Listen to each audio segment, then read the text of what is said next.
عارفين علامة السمكة دي كانت بديل الصليب زمان؟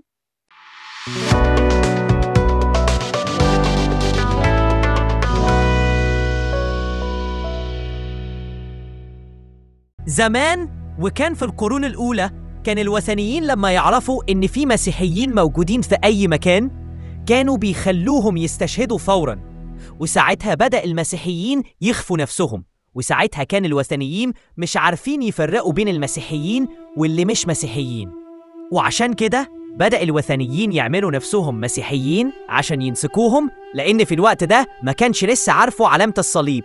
وساعتها فكر المسيحيين في فكرة عبقرية هتخليهم يقدروا يعرفوا بعض من غير ما يتكلموا، والفكرة كانت عبارة عن علامة محدش يعرفها غير هم وبس، والعلامة دي عبارة عن رسم السمكة، هتكون زي شفرة موجودة بينهم عشان يعرفوا بيها بعضهم، ولما يتقابلوا واحد فيهم هيرسم نص السمكة، والتاني لو مسيحي فعلا هيكون عارف الرمز ده، وساعتها هيكمل النص التاني عشان الشكل النهائي هيكون هي علامة السمكة. وفضلت العلامة دي هي شعار المسيحية لغاية ما اكتشف الصليب.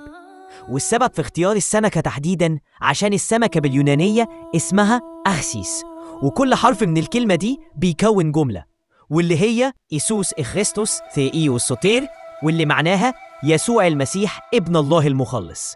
وانت كمان صلي معايا وقول يا رب يسوع المسيح ابن الله الحي.